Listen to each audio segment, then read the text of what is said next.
Okay. I will call this meeting of the Parole Board to order, and it's August 28th, 2025. First order of business is to review and approve our agenda. Any additions or deletions, MJ? You're second time for me. No. Yeah. For once. I know none of us will have any. For once, they don't have any. Okay. Motion to approve the agenda as written. So moved. Second. Motion's made and seconded to approve the agenda with no additions or deletions. All in favor signify by saying aye. Aye. Any opposed? Thank you, Pat. And review our minutes from our July 31st meeting. They are in your printout Yep. because I forgot to give them to you and Pat. They are. I can send you a link. They're on our website.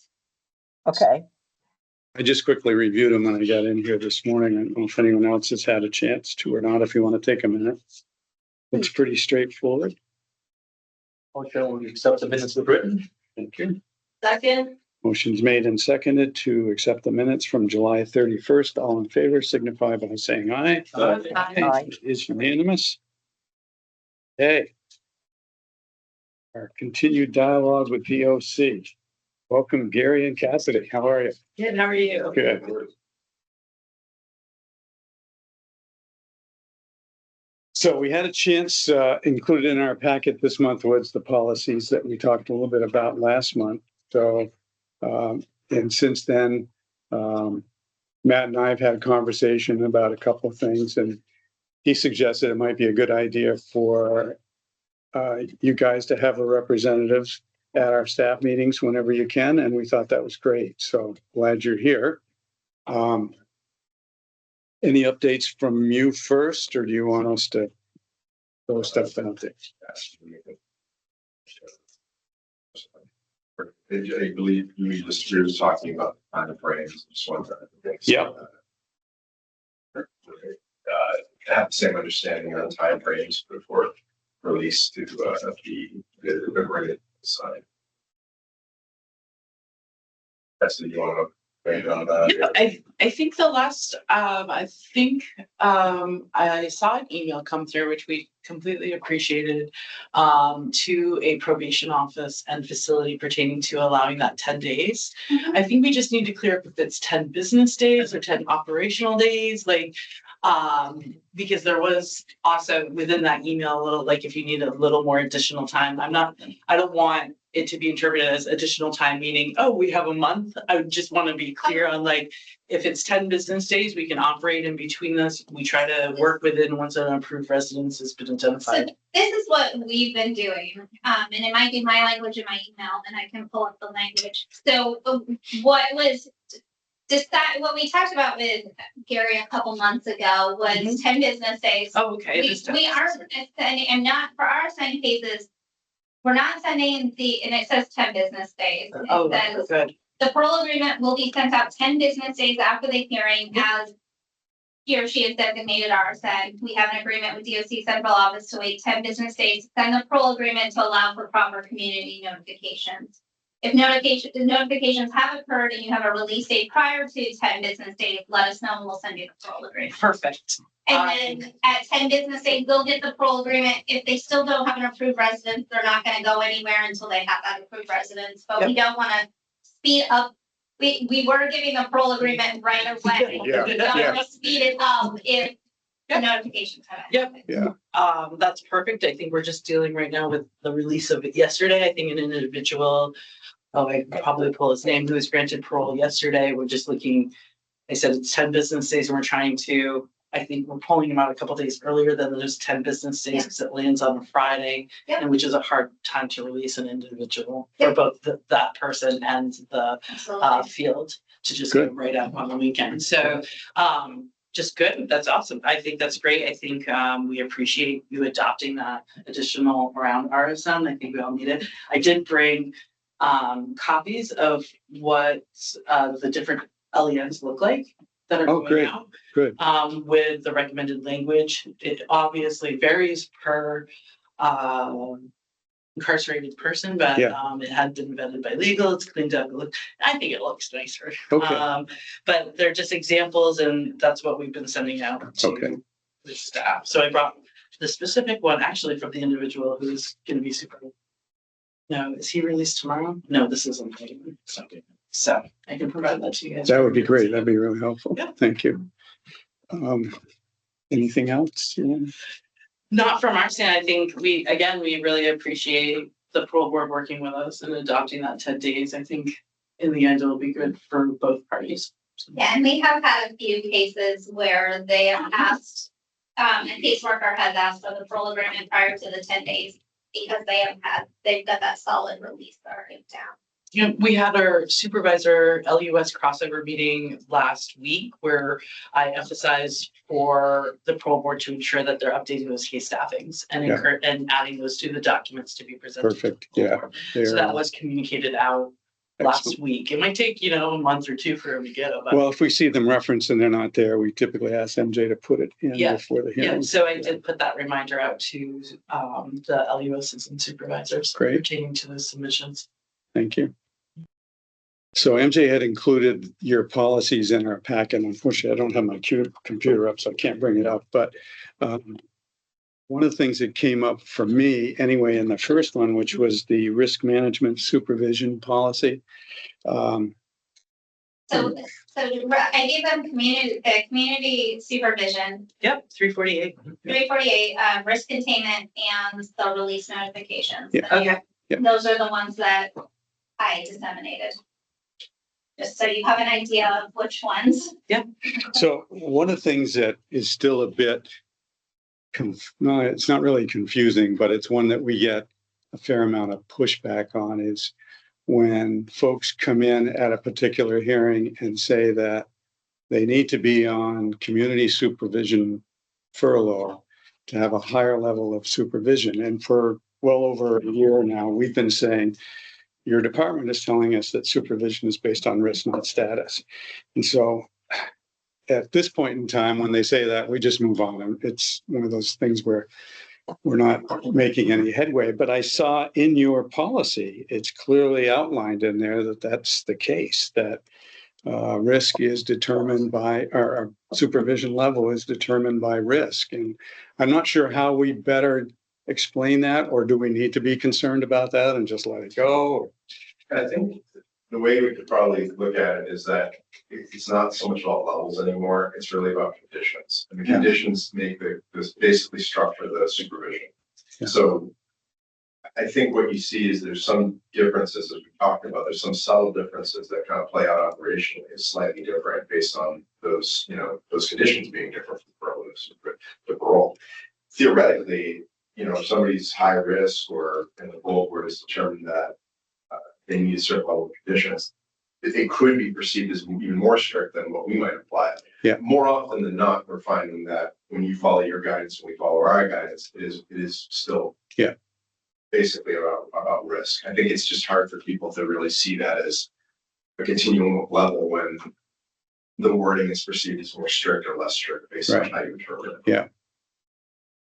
And it's different in different parts of the state, depending on who we're. We acknowledge that there might be some discrepancies understand that between completely. office to office. Yeah, That's yeah. very fair. Yeah. Definitely acknowledge. You're not unique in that. The goal is always trying to get consistency, but yes, it's a not quite a cheap deal. Under the RSN policy, that one of the things that kind of jogged my mind a little bit to get a little clarification on is there's two categories: DOC release supported and DOC release not supported. Are there differences in what we would see, say, in the case staffing report or in the parole summary report? And the reasons for that, is it just based on the risk assessments that were used at that time, or? Well, the release considerations are different based on whether or not we support it. So, like, for example, if it's a situation where the person's getting on probation of parole, and we're saying that we don't support that release, then we're starting to facilitate it. But I guess the process is a little different. We're not getting authorization for release from our central office. We're simply notifying up the chain that this is happening and these are the parameters of that supervision. Whereas if it's not approved by central office, then we're gonna have to make decisions about what would be the next step for that person. Okay.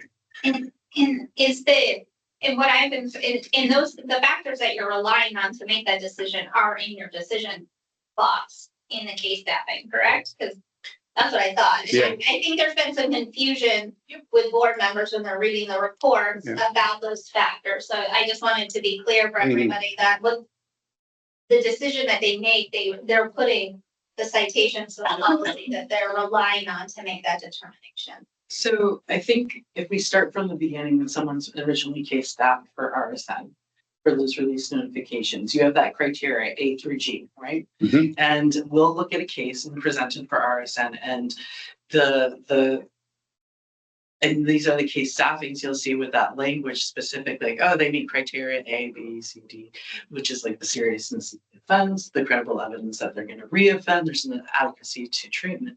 So when they're getting originally that classification, that designation, we're basing it on their history and kind of matching it. Mhm. So you look at A through G and we kind of like, oh, does this meet this criteria found in their previous community supervision? Do they meet this criteria, or do they meet this criteria? You'll start seeing, it's actually kind of great that staff are getting more creative, and like if there's high community sentiment, they're like putting the articles right into the case staffing as links so that we're following them to ensure that good. they have the evidence Mhm. to match the original RSN criteria.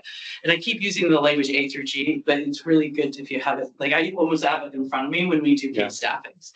So once a person is designated and has specific criteria that's outlined in the risk sensitive notification, provisional release planning then can be determined eligible or not, right?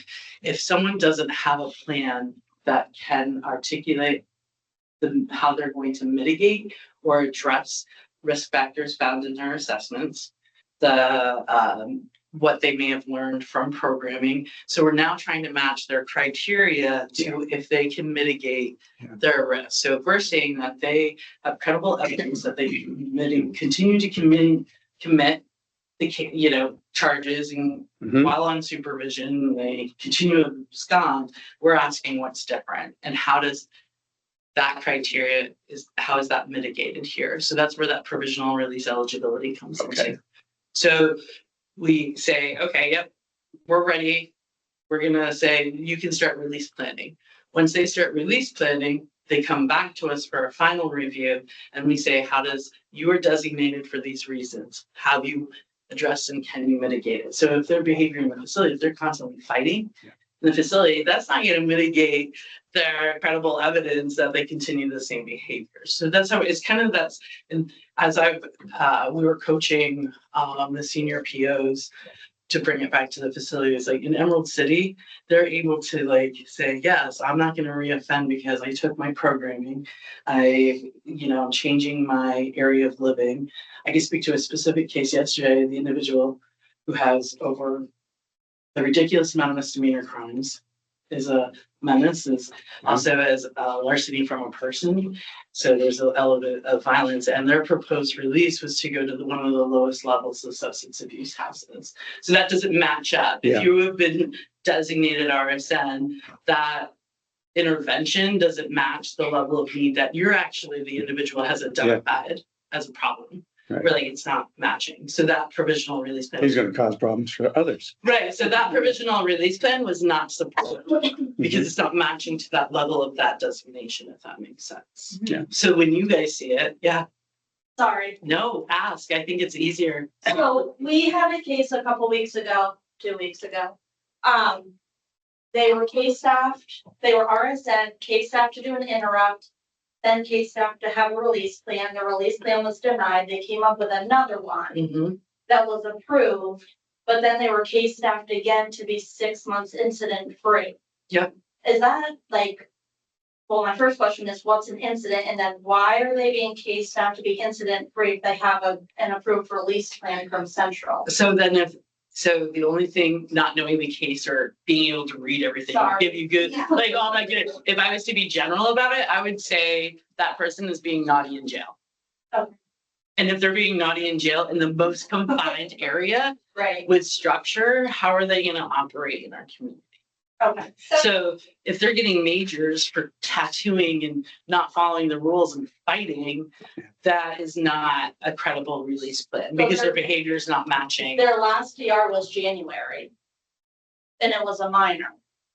Yeah, I don't want to go into specifics because That's fine. I can't speak to that case without actually reviewing the decision and outline. Can you give us a hint what an incident is? I would say a That DR, doesn't rise it to could, a DR. it could be victim contact or occurring something under investigation and or low CAP scores and risk.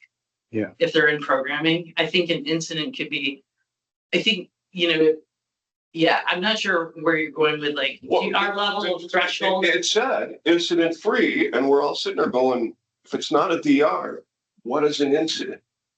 Did he trip on a windowsill? Did he trip? What's an incident? The corrections, are they documenting incidents?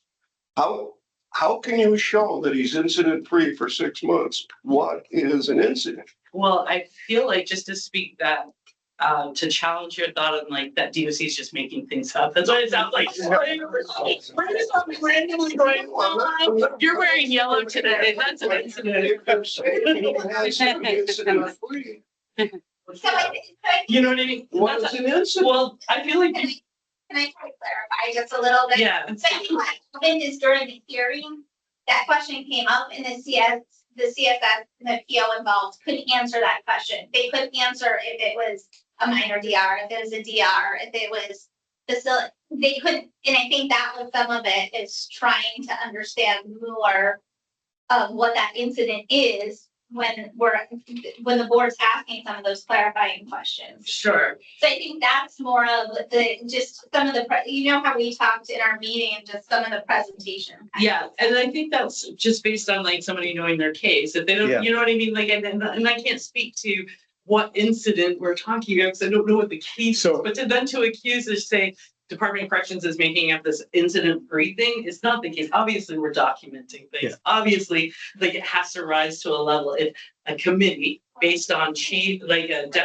two deputy directors, director of classification, 2 field ops managers are making a collective decision. I would hope that there was some Communicate trust staffing. and or Yeah. understanding that DOC is just not making it up. We're like, I don't like So, yellow today. yeah, it's problematic. Yeah. It might not be a facility. So It might be- what we see too in our reports from DOC, Sorry. It has to be something with negative behavior. Okay, Yeah. It wouldn't simply be an incident that occurred that's like not indicative of him engaging or engaging in some sort of negative behavior in the community or. so one of the domains that we're rating is either community or institutional behavior. Mhm. In some reports, we'll get minor and we'll get the explanation and then major. Some we don't have any minor or major next to them, and I'm expecting those are probably incidents. But Yeah. they explain what happened, but there's no minor or major designation at the Well, beginning. you have to understand too, then, if they're using previous community, so this is just a definition problem maybe too. Yeah. Is that when they're in the community, they may be getting grad sanctions and or Okay, addressed through a behavioral intervention. That doesn't line up to what you may know of as DR. What might be helpful is if you were to, like, you have a case with a question like Yeah. this, so that we can get more alignment. Yeah. Sure.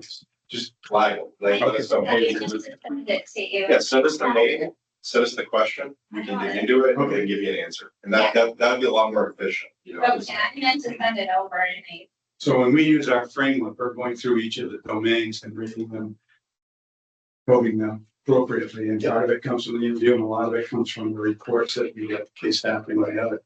So sometimes those things will come up and you're thinking, what are we missing here? I Yeah. can interpret it. Yeah, yeah. And or if it's something that's pending, they may say incident until there's further investigation. So they have the due process of if it's something that just occurred and they're bringing it up and or hasn't had the due process to find guilt, then we can't say like that it has to come back to case and be like, he wasn't guilty, but we can't present it in a way that says automatic guilt. Yeah. Just as, it's done around pending charges. Dean, if you can also maybe send us the language from that characteristic on your restructuring. Oh, sure. Anything, that would allow us to maybe have a conversation and make sure that we're using, we might even be able to structure how we phrase it in our case staffing so that it kind of signals to you what we're getting at. Okay, So, easy. Yeah. And or offer coaching sessions to staff in like how to present to the full board and that stuff. And that can be, I mean, I could always use some refresher. So and one thing that, so to also just update on it, I met with a casework operations team. Is that what it's called? I think so. That's what I love the COTS team, but I wanted to let them know kind of what COT is. Yeah. So I met with them last week, 2 weeks ago. And we talked about in that meeting, developing a work group to maybe set out between the full board and DOC to really set out some training, some joint training and some joint guidelines and procedures just to help staff out. So at some point, we're all gonna get together and start working on that. But I just wanted to give everybody an update on that conversation that we did have during that meeting. we're always improving our case staffing language. It's an ongoing process. We're always trying to get, better alignment and so that people that aren't in that staffing can understand what our thinking was. So it is helpful to understand where there's anything that might be kind of wishy-washy. Okay. I think, I think one other question that's come up around some of the case staffings is, of the release staffings is kind of the process for release. I think there's been a lot of confusion, and I'm sure you're getting it on your end as well of, because we're hearing it too, of like this case where the individual is case staffed, he was case staffed, approved plan, then something else happened. So it kind of, if you could just walk us through kind of how you're releasing folks now, whether it's on what I know for furlough, I'm looking for community supervision furlough because parole is obviously different because the board's making the decision, but just kind of like it's a loaded question. What is going on? Just joking. It's I a know what's loaded going on. question. Harry knows what's going on. So on. It's a loaded question, but it's just kind of one of those of what triggers a staff. I haven't fully read the directive, I'll be honest. But kind of, it seems like staff aren't quite understanding what's triggering staffings and so forth, so. So it's worth setting a foundation that we're in the middle phase. Like we went from a different practice in January to now, we're still working that out. So I would be cautious about, you might see more staffings that characteristically is, in the past. Something is triggered. We still rely on the same case staffing triggers that we've always had, which is the case management, which we're rewriting right now, trying for clarity and privacy. So with these RSN staffings, and this contain all those, it's a final release approval, and that needs to keep happening until they're ultimately released. So, and basically, if anything changes, if anything comes up during the previous staffing, it needs to be explored or it needs to be better understood. Such as, was there actually victim contact? What, is there an incident pending? Anything that needs to be sorted out. Our level of scrutiny has absolutely gone up. It is 100% increased, and we're not rubber stamping things anymore. For example, to draw a parallel, we used to really release people. We approved someone's release, and they got a bunch of majors. Sometimes outside of something really severe, it was not uncommon for us to still release them. We've been told from on high that is done. Like we are not going to just rubber stamp a release when we're seeing someone's like recent problematic behaviors really bleeding over into we expect. So that's why you're seeing some disruption there. That being said, I would know it's perfectly fine for us to be more clear about why we staff and what the decision was. So if you have a specific case where that's not clear, again, let us know and they can do it. We can find ways to course correct. Yeah, no, I was just curious because I was just trying to figure out what's triggering those new staffings. Is it staff that are coming up with something, or is it a notification that so-and-so is gonna be released and then Central's doing one more look at that case before they? Yep, it's just what Gary says, final release approval. So if DOC has discretion over an individual who has an RSN classification, we are going to look at it again. It's the same with any sex offender, including those individuals who are before it had to be like designated high-risk sex offenders. We're looking at all sex offenders who are coming out probation, parole, That's helpful to know. not parole, excuse me, probation and or community furlough supervision has to come through the committee first. Lori just made a really good point, actually, is that up until recently, once the case staffing committee made that decision, it was made once the case staffing committee decided otherwise. Now we put in a policy that needs to be approved by the executive leadership team. Okay, So that might be it as well. It's like we staffed them and they were like, well, we need more. And then we have to staff them again. right, So- okay. No, I think that's helpful for everybody to hear, because I think that was a lot of that's not clear. So I think that's just, some of this I've been hearing trickles of. So I wanted to make it clear to all the board members of kind of what's kind of triggering some of these when you're hearing it from staff. Yeah, Like in this case, and I'll give you more information, staff was was upset, and it was clear in the hearing that the release plan was all set, the person was ready to go out, and he was case down to stay Yeah. in. So, the lawyers are upset about that too. yeah. Surprise. So- It's a disruption. Yeah, and so I think that's where some of it's coming from, so I just thought I would just throw that. Yeah, And and I'll we're, I we're, just wanted to put it out there clearly for everybody to I think what I'd also say is we're in the next phase. We Uh-huh. just did an RSN, and case staffed well over 250 people in a short amount of time. That's like, Oh, I know. that's like more than what they did in a whole year Yeah. last year. So, yeah, so I I feel like I'm in Mortal Kombat and I just leveled up, like of how to like get to the release. Yeah, I just leveled up. I've just got a new skill. And so we are coaching staff and we are being clear, like I said with the LUS and supervisor meeting. One of the feedback that you did say was like, if they're not recommended, then say they're not recommended. And don't be like, well, they could be recommended, but they're not. I said, cut that out. They're not recommended. And they said, they go, well, what are we supposed to say? I go, not recommended. Like, they're not recommended per case staffing, which alleviates some of the responsibility. And we would ask that that's not the responsibility of the PO or CSS. If a case staffing committee makes that determination, that comes back to us. And that I would hope that that they're like, well, why not? That the parole board can say, well, they're case staffed, the decision's there. Well, like, so you'll be seeing risk containment. They're being reviewed for risk containment, no positive recommendation for parole while being risk contained. Reviewed for risk containment.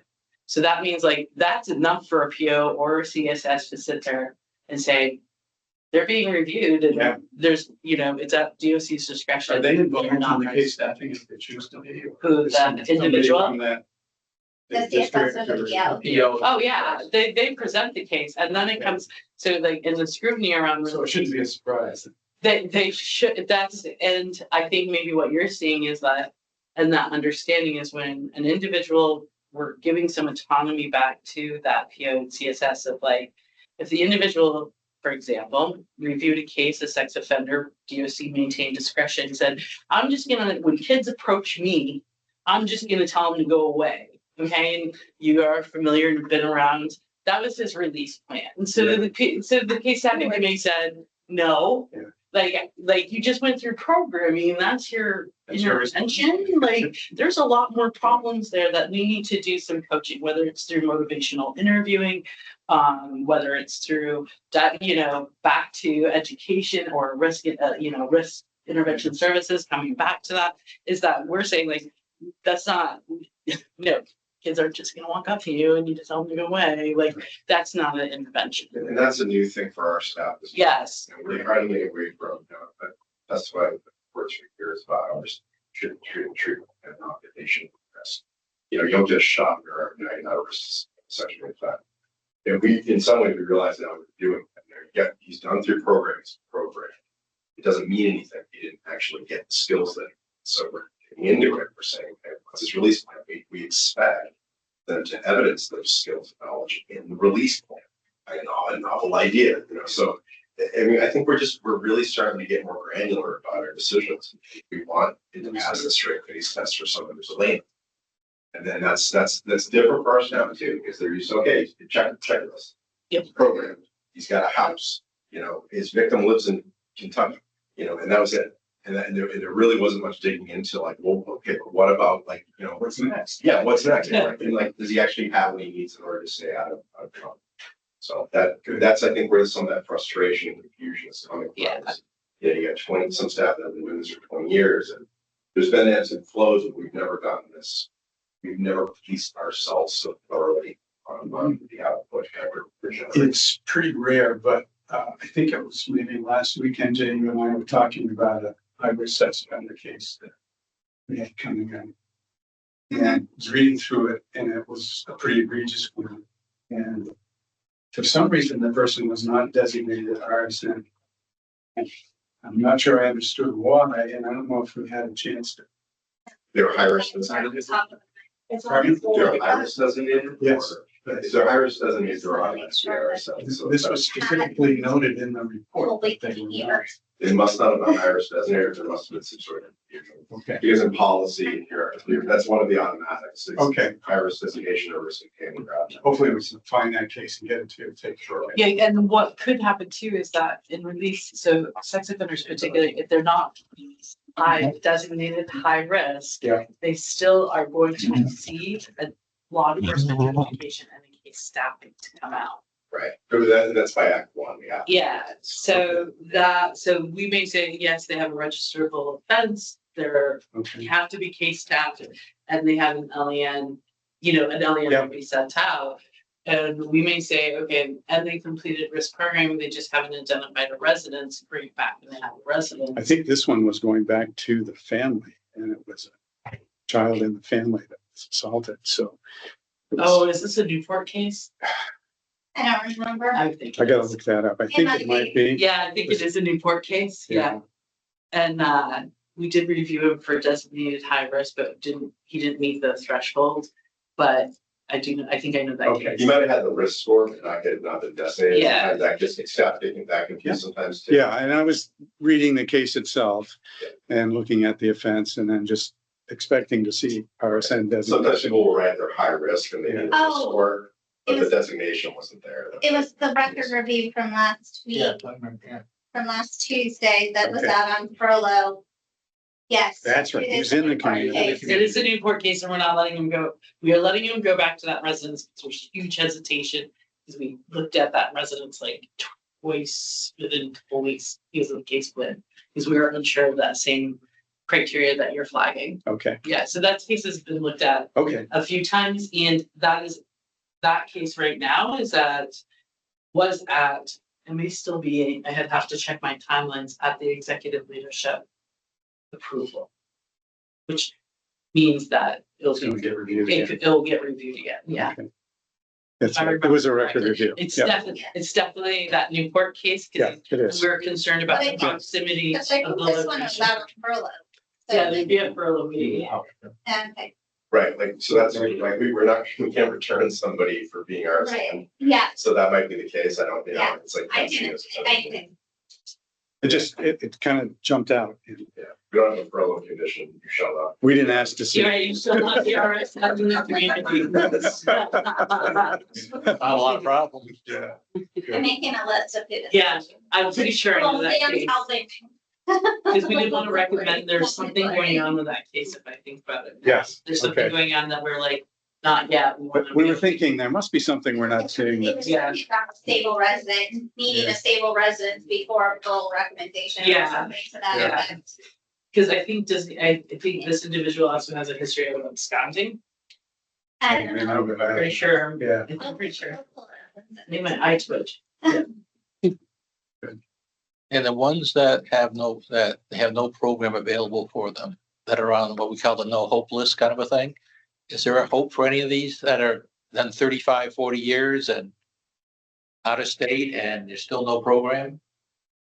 Well, I understand the containment policy. I got I it. think to be more specific about no programming. Yeah. They were told they're gonna be in jail because they have Vermont Department of Corrections has no program that will take care of their need area.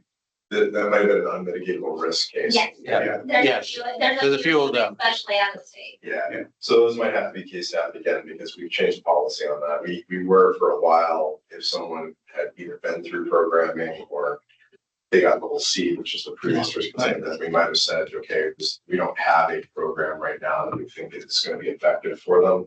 But recently we've decided, I think we talked about this last time too, is that we'd rather put them through some sort of risk intervention services on the hope that it'll have impact, even if, the statistical likelihood is low. No, I understand. It's just that, I guess one of my pet peeves, when you talk to a guy, he goes, he sees pro board every year, and every year he basically say, you're not getting out. And he says, I've been in for 40 years. How much longer do I gotta be here?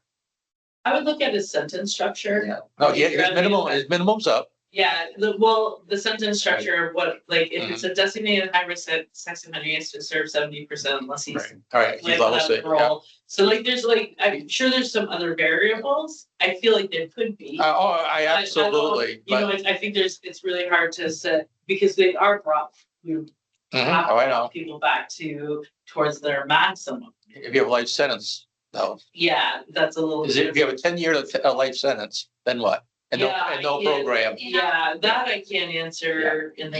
Most of those, I feel most of like, those unmitigatable risk cases were people that already been through risk intervention services and then continue to engage in problematic behavior. So that's another factor we have to look at, is like, do we have a different option for them now? If we don't, those are challenging. Yeah.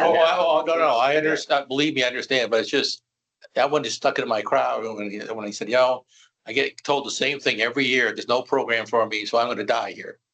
And also. I'd be interested to know that case too, like, He's in Kentucky, he's out in Yeah, Mississippi. yeah, and we have a really good facility out-of-state worker Yeah. who's been really looking at these cases and challenging past decisions and bringing it back up to make sure that it's updated. So that I can say, I can speak to that, because she's pulling out Yeah. cases where we're like, whoa. Oh, we've seen. We've noticed, I've been very impressed what she's done. Yeah, she's done an incredible, I was like, I didn't even know that existed. She's been very Yeah, good. she's and she's thorough, and she's pulling Yeah. out and trying to find new businesses if things are wonky in some capacity. Yeah, We're very fortunate to have her, like, looking at these cases. Yeah, I will flag, we've had a few cases too where they've not just reoffended, but they've escalated after risk intervention services.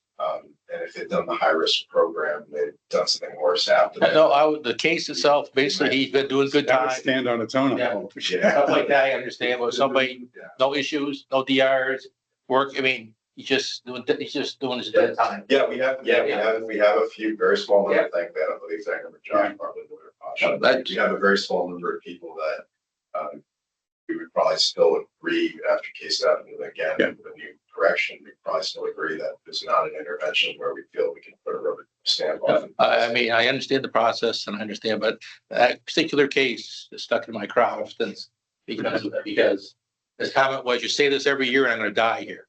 Sure. And that's, and his reason he's saying he's in there because the correction says there is no program. So We can dig into it. Yeah. And there may not be. it may not, and there probably isn't, but We have case law on that now too, the courts are not a fan, you have to have a plan, DOC is required to have a Oh, plan. really? They're required to, even if the plan is, you're gonna keep looking for plans, they have to have a plan.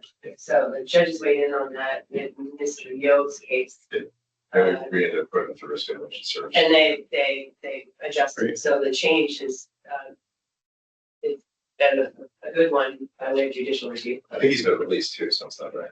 If that particular case, I think we did ultimately, I think so, I thought, maybe, I can't remember, but it was, or he's forward preparing for something. Yeah, I mean, we do adjust as we need to. Thank you. Other questions, comments? the only other comment I have is population was rising in the facilities. Is that gonna affect your RSN and releases? The census population is still pretty steady. It's the detained population that we're really struggling with right now, so. So I mean, the short answer is not right. That's just now. backlog. Yeah, we don't Yeah. see it right now, but. Okay. In addition to the number of juveniles that have been detained, which causes a logistical nightmare for DOC and their classification director to get parks and facilities have to be shut down, staffing has, people have to be moved. So that the numbers rising plus the addition of, seems weekly now, we're getting juveniles, in there. And there's no place to go. It's really stressing the system that's already. Where are they housing them now?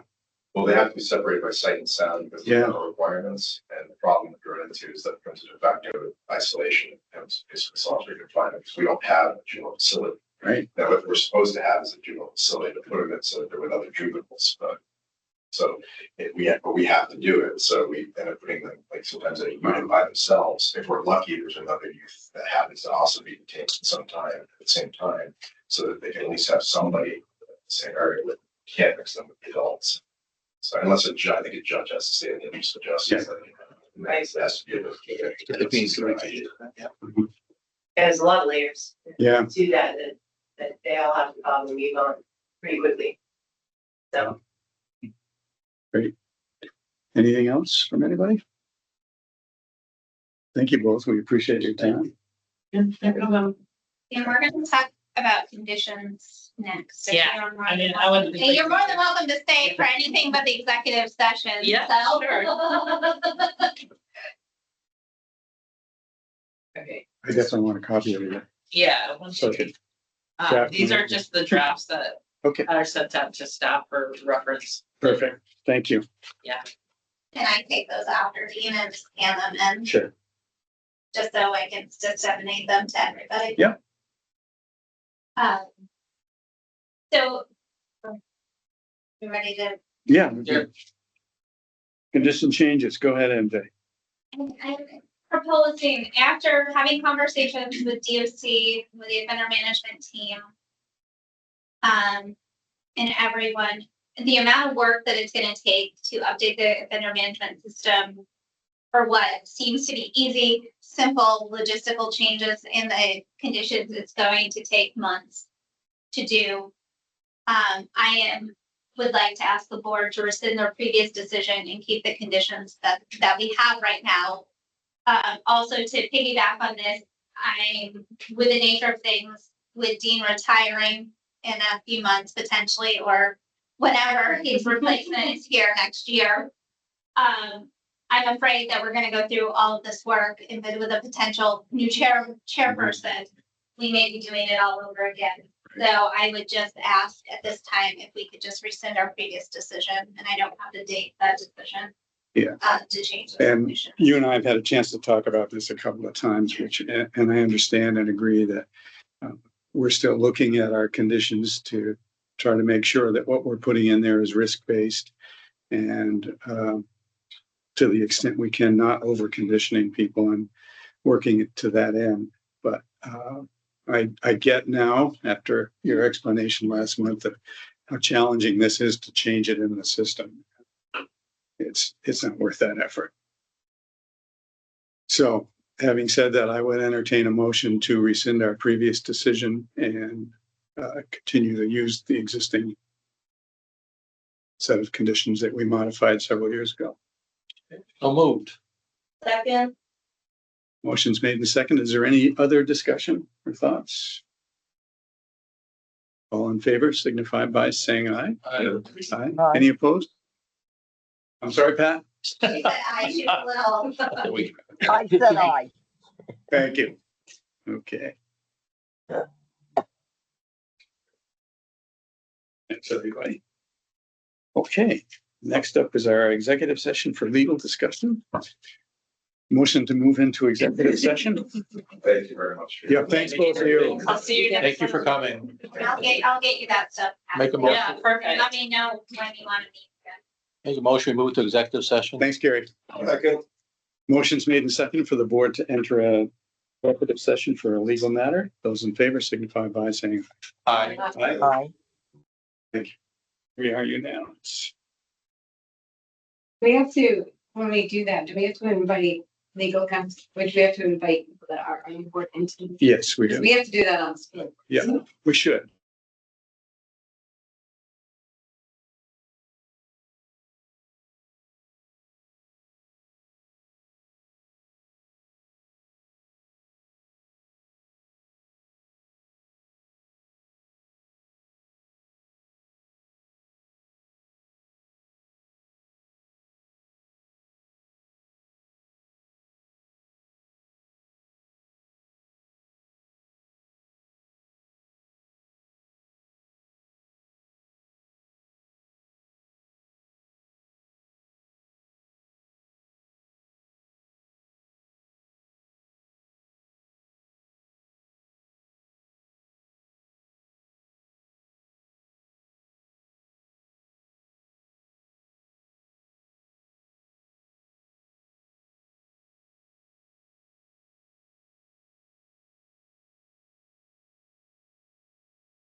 All right. Hopefully I'm not next on each other. No, Perfect. this will be a quick one. Custody said, hey, Pat. A bagel? No, no, I'm having a cookie. But thank you. So the next item on our agenda is our custody status decision. So one of the things that Pat and I and MJ were talking about after this incident last month was when we do bail custody hearings, what we base our decisions on. Obviously, she and I talk a lot about what we're doing on a month-to-month basis, try to be consistent. But in a case where there is a pending criminal charge, we don't have to release them from custody. There's no obligation that we even have a hearing. So initially we thought, well, maybe we should just have a rule of thumb that if they have a pending criminal charge, we're not going to release them pending the final violation hearing. And then I drafted the short thing about if we're doing a bail probable cause hearing, maybe when they are RSN designated and they have a pending criminal charge, that we shouldn't consider releasing them under any circumstance. So we've had that preliminary discussion that we should stay away from using any designation as our reasoning, but other determining factors. But as a rule of thumb, my thinking is, and we've been pretty consistent that for the most part, if they have pending criminal charges, the court has set conditions for their release. Sometimes the court's hearing results in them not being released and being held without bail, but most of the time there are conditions at some point. And we look at those conditions and then we evaluate whether it makes sense to release them to an approved residence with a 24-hour curfew or something like that. But I think based on, from my perspective anyway, based on what's been going on, I'm going to be very hesitant to release somebody pending a violation hearing if they've got a pending criminal charge. Period. And, you know, and part of it was we postpone a lot of these hearings, giving the criminal cases time to resolve themselves. Maybe that's not going to happen anymore. We're just going to have to start dealing with them. And I know it results in more complicated, complex violation hearings, as we've all had recently, but that seems to be the direction we're going in. Pat, your thoughts? Totally agree with you. You know, if during the PC bail hearings, if they've got a criminal charge, I really don't want to let them out. Well, depending on what the criminal charge is. Yeah. But a lot of times during the hearings, the attorneys will say, well, the court set conditions and they're releasing them, so you should. Yeah, yeah. What I would like to do, and I haven't had time, because I want to take a stab at it, I'd like to challenge us to think about maybe updating our policy to be a little bit more clear, to really provide a direction to the parties that we may release, we don't have to, and what kind of factors that we're considering in those releases, and whether it's not a criminal charge, the severity of the criminal charge, really start thinking about what are some of those factors, what's the release plan, and then that way, whoever's making that release decision, you have something to base your decision on. Because I know a lot of times, especially you, Pat, get cornered sometimes by the attorney. And it's unfortunate that they target you that way sometimes. But I think if we can solidify our policy a little bit more, come up with our own, I think it goes into that work we did with Richard that I really want to get back on. So I'm hoping things calm down a little bit, to looking at kind of the same thing with violations, in really updating our violation matrix. So then the parties have more idea of what is the board gonna revoke on, what is the board gonna continue on. I think it all goes kind of hand in hand. Because I know sometimes it's hard to then potentially look at a case and revoke a case if they've been out on release status for 3 years. Doing well. Yeah. So I think it all like kind of those interjoined together. And it also comes into a case where we've had a couple complicated cases recently where the individuals have taken off, well, not necessarily taken off, but they're out on bail release, they're picking up new charges. Their case continues to get postponed, then they stop showing up. And Yeah. we've had a few of those recently. So I think also maybe in our process building in some kind of check-in point on how is the person doing, that kind of considering some of that too, and really maybe getting a little bit more into our postponements. Well, typically at the bail hearings, most of them now are just custody hearings. Right. Very few have probable cause challenges. Yeah. And the main thing I'm looking at is what's the severity of the violation, number one, and then number two, what is potentially going to happen in this interim? So if it's a substance use issue, are they going to get into treatment? And if they can, and they can be released directly into treatment, that's great, because then when we see them at the violation, they've either been they've completed it and they're ready to move on from there, or they've got other issues that we need to address. But it gives them that period of time to get that straightened out. The question is, if they have pending criminal charges, do we want to go down that road? I would advocate for no. Well, I'm not going to anymore, but, and I don't think Pat is either.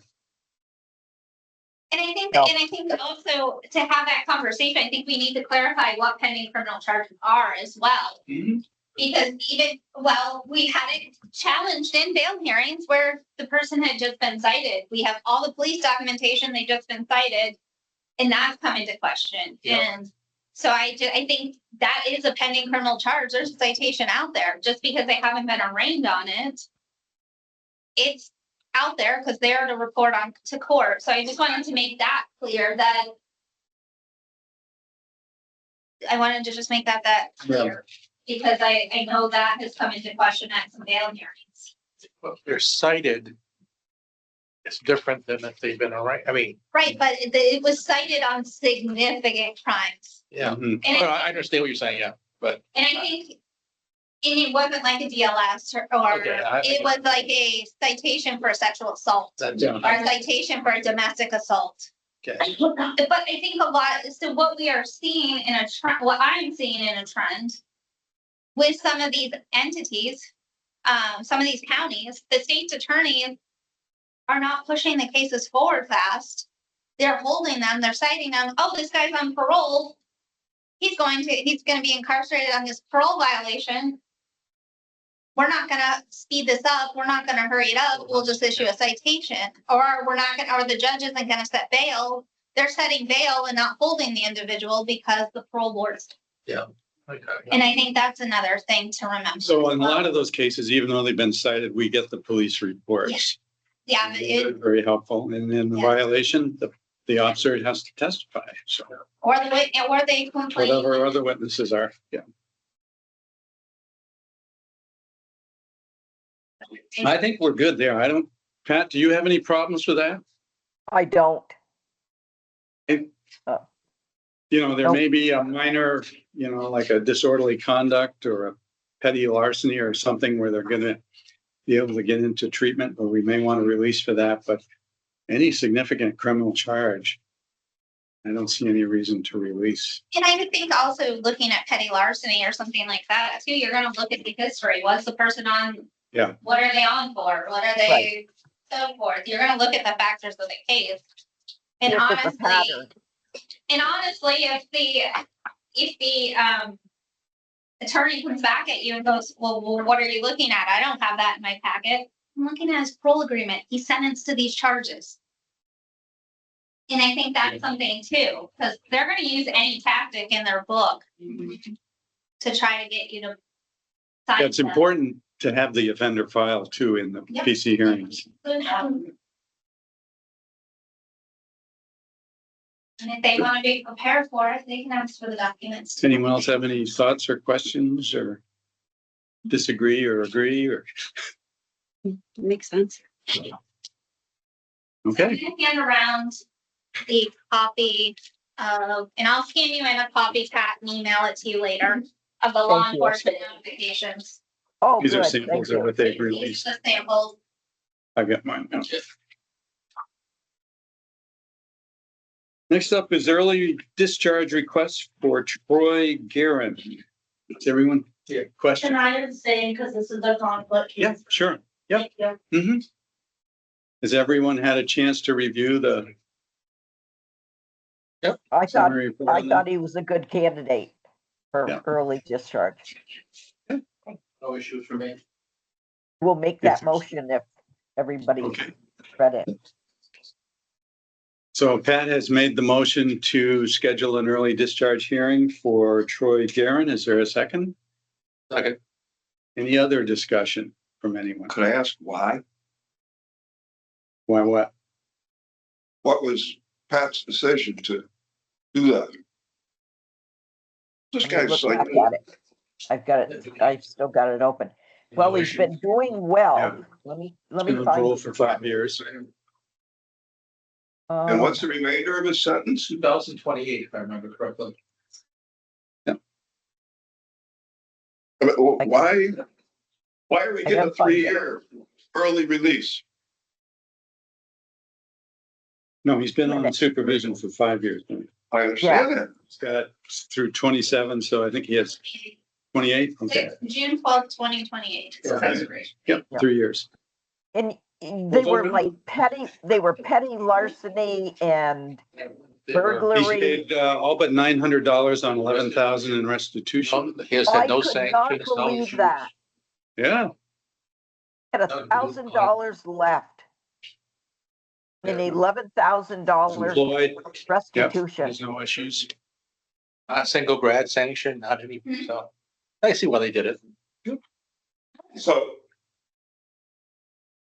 I just, we had a guy last week, or no, Tuesday, Tuesday. that was missing for 5 years. His sentence expired Oh, yeah. in 23. No, it's. He let me finish. During the time he was missing, he went to every rehab Yeah, house I going. remember that. He's got letters of support from every rehab. He was in New Orleans. He was in Maine.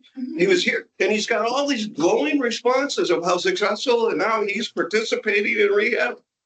And what we do? So you're rewarding him You owe for us being. 5 years. Boom. So here's you're this guy that's doing really well.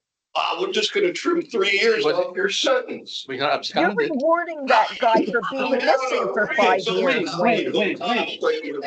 Jeez. Yeah. Wayne, I would not reward that guy for being missing for 5 years. Yes, he's done all these great things. Why in the hell did he leave in the first place? I agree. That's why I decided the same as we all did. But then I look at this and say, why are we overruling Because the that's our court? policy and our authority to do this, Wayne. And we've been Completely I requested. thought it was 6 months, not 3 years. No, there's 2 pieces of our policy. Okay, well, I disagree with that policy. Then vote no. I will. Thank you. Any other discussion on this? Those in favor of scheduling an early discharge hearing signify by saying aye. I, Those opposed? Hey, And 1 abstention. So the majority has it. We will schedule the hearing. listen, Proposed resolution update. This comes from our discussion, that one we had recently, MJ, where, So then what we, as it was out of the case, yeah, I think the one we talked about. overturned. Trying to remember. Okay, There were 2 things. I remember what this is. oh, good. So Dean asked to have this put on.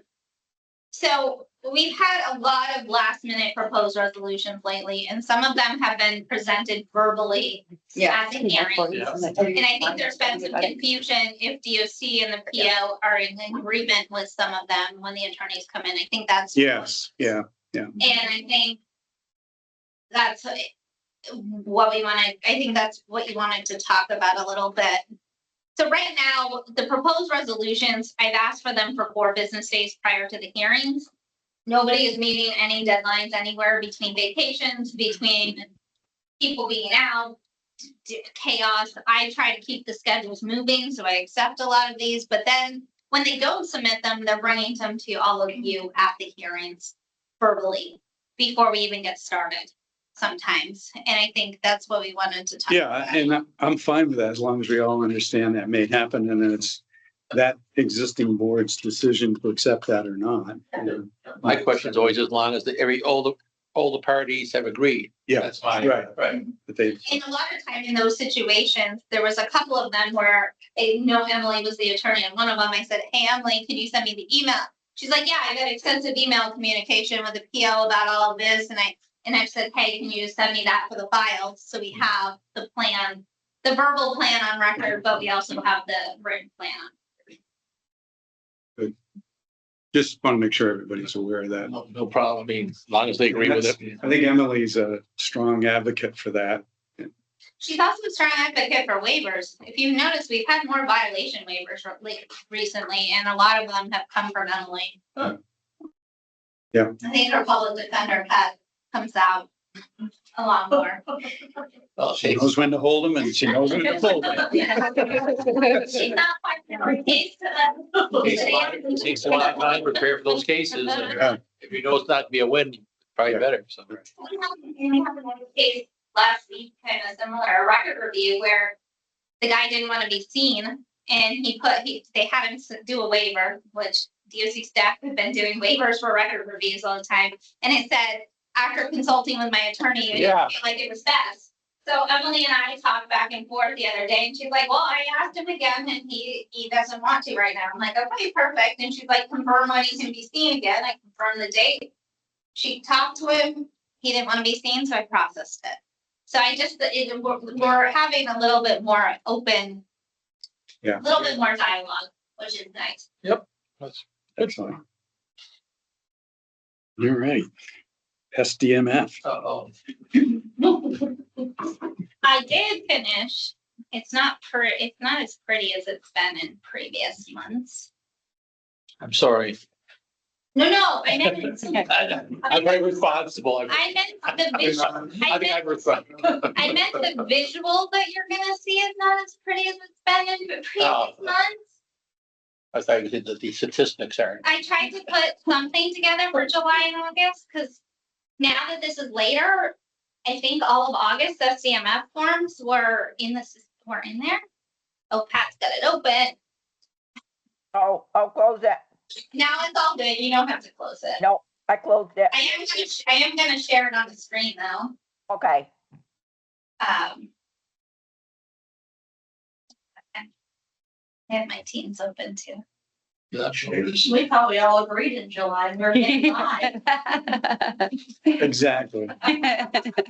Sure. With the red parts. Oh, man. So I did not, I have found when I was doing some of the forms lately, when I read the staffing reports, it's not the same what's in the summary. I will say I have more, I will say, without looking at the cases, I think the cases are a lot, more complex. Cause as I was going through, just looking, I didn't see quite as many M's as I used to. There's a lot of aggravatings. And I think it's just the nature of the cases that are Yeah. before the Yeah. board. I would So I agree. think that's, I will say for me to do a mitigating, like you have to be the golden person. I never give out. I thought of you when I was doing last time. I remember that comment. So, well, she wouldn't do a mitigation. Wait a minute, that's a guy. I'm gonna give her a mitigation. I'm scrolling through July, July was pretty good. Well, good. I have not found any reds yet. And Yes. there's our first. Okay, so, oops, shoot. Oh. Who is it? Aiken, Boucher, and Dangler, 2 in a row. Same There. day. I feel much better. And let me pull up, give me a second. I don't have the cases pulled up, but let me pull up Mark Houston. And see if I can figure it out. I see I put mitigating. I can't wait to find out why. Yeah, I can't see what. Well, you'll know in a minute. Yeah. Well, you have impacted my decision making when you say you had to be golden child, be Yeah. mitigated, so. Didn't see if he was granted or denied. Didn't notice. He is granted, so it's probably a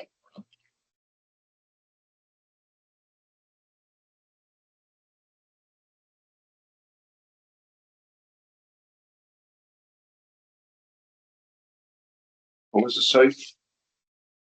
there.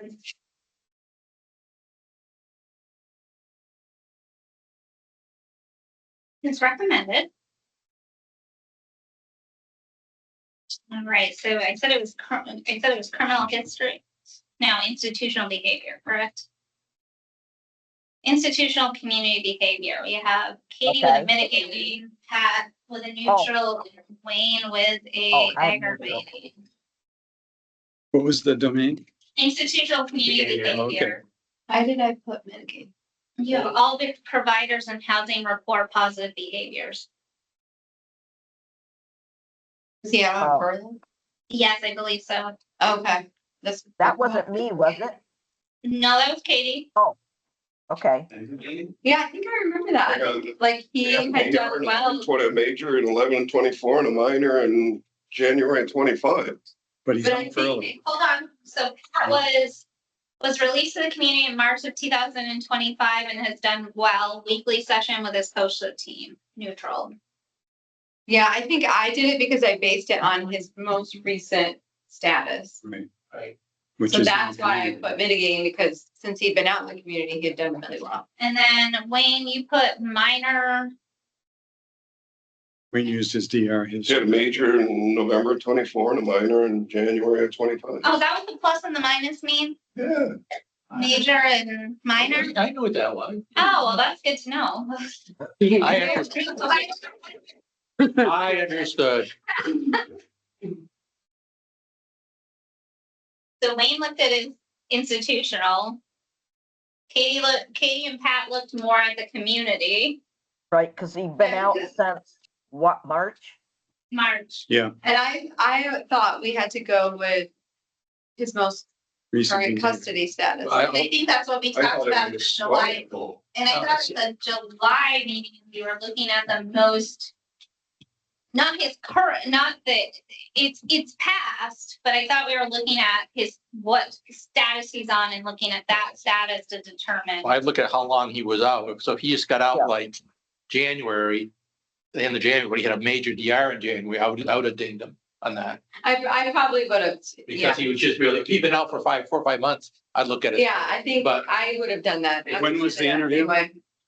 July. So he'd July. been out 6 months. I would have used the outside, I would have used the community 4 stuff. months. Like if he had like just been out for 2 weeks and he had gotten some. I would have dinged him on that. Prior, Absolutely. I would have dinged him on that too, but That's because your 2 weeks is not really telling you what your behavior is, so. I just went by most. You've been out, no, Recent. 96, for 3 or 4 months, I would not use them. Well, I'm gonna look at, because I don't think we have we've come to a really consensus. Because I think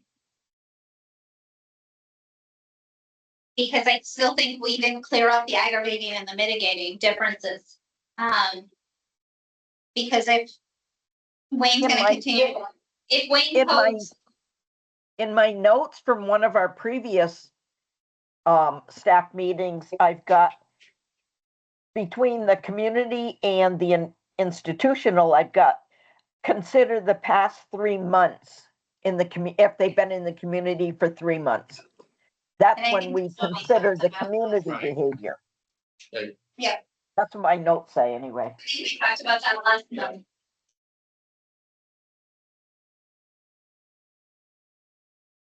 Yep, okay, so I think. Me that- too. Yep. Okay. Then I think our next case is similar, Same domain. I think so.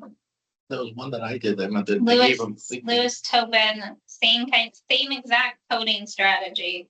So Yeah, let me put them up.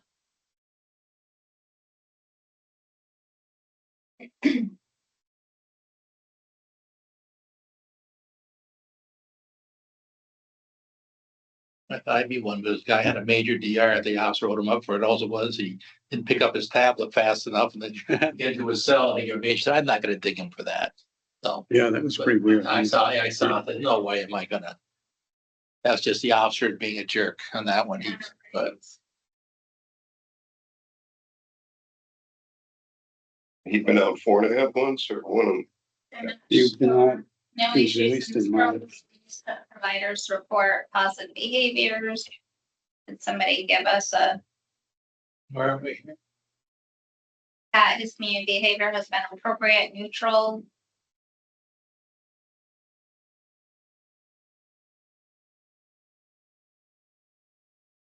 I might have to get a coding sheet for your acronyms too. And it looks like he had made minors, is that minus? 2 minors and 2 minors. Yeah. Reminders and That's it. the dates. Oh, how And long? he was he out, had. he was out in the community, correct? Yeah, but I don't know how long. Yeah, me either. 4.5 months. Huh? He's still in March because he picked up a DR. Let me stop sharing for a minute. I have 1.5. Let's see what's up. yeah, That's under 3 months. yeah. But they're minors though. But they're minors. I don't care. He had been Oh, you out don't for care? how long? Well, everything is serious. Yeah, minors. Am I serious? No. I mean, I wouldn't think a minor. would A minor could be your mouth off to the officer, you got locked in early. Or If I heard to get aggravating, it has to be serious. aggravated, usually have to cause some issue in the facility that caused the problem. I thought it said any. And I said, no, that's not what you said. It had to be major. I It says thought, any. How is it then? does it say any? I've been not Yeah. digging in for the minors. Oof. So he was out since March. So he was out, Yeah, wait a minute. he was out for 3 months too. I Yeah. thought we. So in my notes, I've got in the last year, 2 or more, major or minor combined, Yeah, you're, okay, Wayne's right. I have not been digging in for the minors. in the last year in the facility. Okay, So in that case, when he's been out in the community for 3-4 months, More than 3 months, then you'd consider as community. Community. behavior. so he should have been neutral or mitigating. Which I did. There was somewhere, the minors, he told us this, that was not. We used in that. I thought this we said. So the main training is we can define it All right. how we, There's a big difference between a guy's taking Yeah. an apple bag, getting a minor DR from the cafeteria, Yeah. and somebody taking a swing at an apple. Exactly. So that's why I've always looked But at they're it. using that Apple for, you ferment learn, you're learning. to make alcohol with. And the pen also could be used for tattoo gun too, by the way. Little educate, little corrections training here. Oh, boy. great. Let's see if there's any more. Okay, so if they do have 2 minors, then we're gonna ding them and aggravating them. Huh? Or are they considered misconduct? It says any misconduct of any kind. Wait, so If somebody, if you take food out of the commissary or whatever, is that misconduct? yes. Absolutely. But what the penalty usually is, you get the apple back and unless you make the hooch with it. Or but if you stick a swing at an officer, Yeah. that's that's the same weight, that's the same weight. You steal somebody's $100,000 Porsche, go wrap it around a tree. It's a misdemeanor. You steal somebody's 10-speed bike off their front porch. It was $1,200. It's a felony. So now you're mixing incidents with punishment here.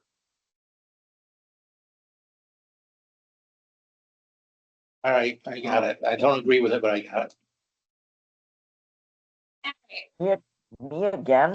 Just say, under neutral. Yeah. Low level administrative disciplinary reports. Right, So taking an apple might be considered a low level. that's how I look at these things. Yes. All right, I'm gonna pull up the next one, Logan Galante. We're gonna move on to programming. And Okay, not be institutional behavior. okay. We had one more institutional, but I think it'd be good to hit another domain. Good to chat about that. Some dean doesn't have any. Huh? I don't know yet. I haven't got there. Listen, I haven't got one yet either, so I'm. Yes, you're on this one. Oh, this is. You're on this one. Damn it. Damn it. I thought I was, No, it's Wayne Patton home. I thought I was off the hook. It's Newport Day, so Dave. Well, Katie's off the hook. It's Newport Day, so of course Wayne's on it. You know, you can take me off that Wednesday, you see a lot less red. I don't read the schedule. No, I keep waiting for, if the schedule come out earlier, I go check which ones I can't be on those dates, yeah. All right, so July Newport, so we have Programming. programming. Did violence CSC will need to complete substance abuse and domestic violence programming in the community, neutral. Okay, That was Pat. Yeah. that was good. That Giffen guy probably messed it up. So Wayne completed CSE but continues to reoffend, aggravating.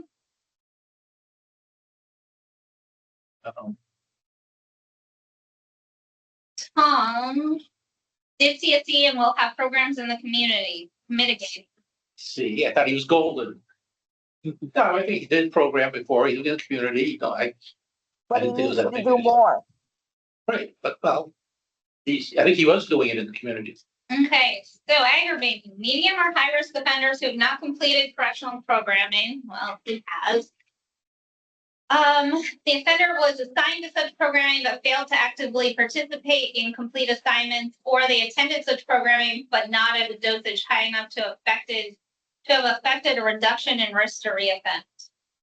No, he completed his program. So I'm assuming you went to it, Wayne, because I'm assuming he completed programming, went out in the community, reoffended, and now he's back before you again. Mitigating, the offender actively participated in and completed required assignments for assigned programming, and that programming was based on the risk, needs, and responsibility principles. Which he did. Neutral, the offender has completed some correctional programming, but one or more elements of risk, needs, and responsibility were not adequately addressed, or no specific programming was warranted for a low-risk offender. I will stand by mine. Well, I think you're right, Tom, unfortunately. I don't know. Yeah, unfortunately. I mean- Well, That's why you gotta do By it. black and white definition, you're right, but it's totally wrong. That, No, he's had all this programming and it's not no good. So here's so that would be self-control. so my So it'd be question, aggravating under that. if he did programming, I don't know the case, so I'm just assuming, because if it's actually CSC, he had to have done programming, Right, went out into the community. screwed Because up. I remember he was on parole. Mhm. He must have got revoked and now he's back in. So this programming is historical. I don't see him mitigating. I'm hurt. Honestly, I can't see him mitigating because He didn't get new programming. he didn't get new programming. This is old programming. Well, how far back do we want to go? Well, it's old, but His reoffending is it's a result of that programming. well, that's a controlling behavior aggravating. Right, Right, I almost say this is neutral. I look at it, did he do what would be nice? You gotta look at what it's telling us and what it says. I put He finished the program he was supposed to. No, He, that's right. for CSC especially, had to do all the crap he had to go through, and he did everything he was supposed to and completed it. So he completed it. So he, But then, so what is he doing under this current incarceration? Was he required to program again? Yes I, or no? Right. I don't know. I have a hard time. I In my understand. mind, I would have a hard time, I don't know what others think, looking at historical programming. He goes out and then he's not required. I would want to look at his risk. okay, Honestly, I could lean aggravating on this one too, because if he's. You're absolutely correct. If he's medium or high risk, he wasn't assigned to such programming. Was he not ordered the Well, opportunity I to don't- complete more? I don't think you have it both ways. I think I think that did he follow through with his program? Yes, he did. But- Did he complete his program? Yes, he did. Now, the other domains, you can kind of dig him on the coming back to jail bit, but as far as that programming, he did what he was supposed to do. But is it on this incarceration stay? I don't know, I have to look back and see, but I'm sure that's how I looked at it. No, I'm just, Yeah. I'm just, without listening to the hearing and Yeah. not reviewing. Oh, it. no, I understand, but I think that's something, I think it brought up a good when we look at programming, are we looking at the current? Are we looking, how far back are we going? And if they've been out in the community and they're back in, do we look at their current programming that they're doing or they're afforded to? But Or that's- do we, that's- how far back do we this is do? a history one though. I know, So that's why I I'm don't, asking. I don't mean that, I'm looking at it as a bottom line thing. He did what he was supposed to do, the programming. We dig him up in other domains on coming back to jail. But then a case, so say he did CSC 5 years ago. That's still, and he completed it, so that we give him credit for it. I would say no. I don't know. I probably would have gone with that neutral, to be honest. I would almost I would've gone neutral as well. Yeah. I know, that, Because Right. one or more elements of risk, needs, and responsive. I mean, by him going back to jail, obviously one of the elements didn't quite work. That's what I base my neutral on, and even though he's done it incarcerated, it didn't work, so they're gonna make him do it in the community too. but So that's it's- what I said, neutral. Okay, but it says the offender actively participated and completed the assignments for the assigned program.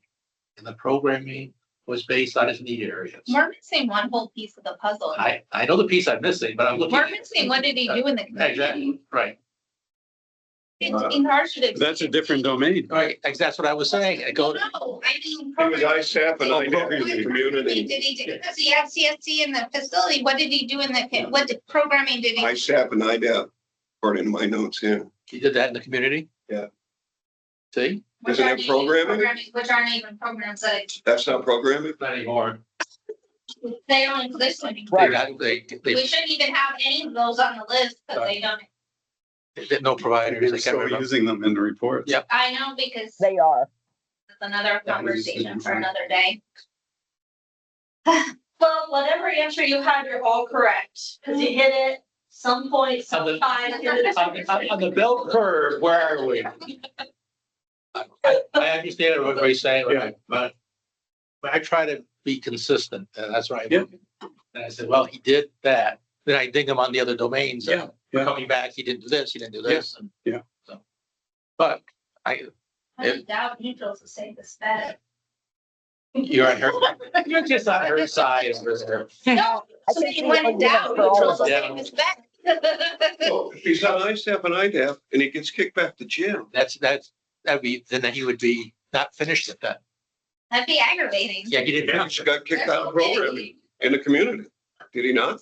ISAP and IDAP haven't been around for, Well, they might have listed ISAP Yeah. and they might have been doing substance abuse. So in Wayne's case, Wait a if he minute, now was they're calling it, what, CSC? CSA. Okay, that's what he was in. in the community when he was reoffended. Hmm? He That's was what in the community, when- Yeah, that's- but that's programming, is it not? Yep. Yeah. Community. Okay. Aggravating. It would be aggravating. Okay, you're right. My mom used to teach IDAP for, Yeah. for Bennington, parole, probation. Okay. Tom admits defeat. Yeah, I'm going down. What's up? I was in the field. I didn't realize, yeah, No. who was it? Who was it? Aggravating this time, and Wayne's a neutral, so let me pull that one up. I'm an aggravating. This is still Newport? Yes. Oh, God, help me. I don't want Newport anymore. Oh, because, okay, I'm not gonna predispose. Nobody wants Newport. This is a corrections issue. It's Newport that did it always with me. No, it's the one with the 12. Yeah, they're gonna max them out, not allow them to program. Oh, yeah, That's where yes, you get your cup of coffee, sit there, start doing it. It's your SCMF day. Yeah, yes, So it's yes, all yes. roll here. I remember logging in one day, I'm like, holy. It's all volunteering. 7 or 8 of them in there. All right, who do I have up first? Pat. Programming. Where are you? Will begin mandated programming in July of 2025. Aggravate. We haven't done any program. Haven't done it yet. Makes sense. Wayne. Neutral completed DAP 2022 RIS 324 now and IDAP required to complete prior to relief eligibility. Tom The special guy. He's has completed DAP and RIS. Yeah. But He he's hasn't- mandated. it's okay, but he did.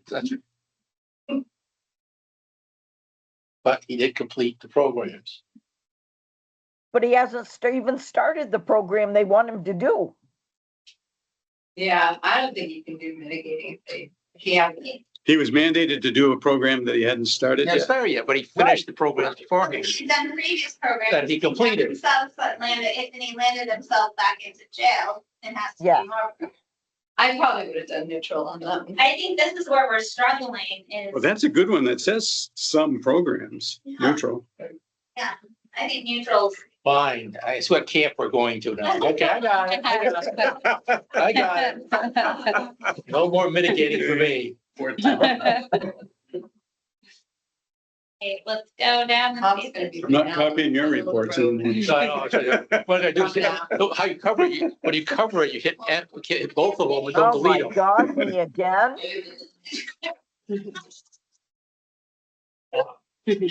Institutional and community behavior. And we got Sam, Pat, and Katie. Gary, Adam, you good? And rightfully so. Uh-oh. This is our girl power day. Yeah,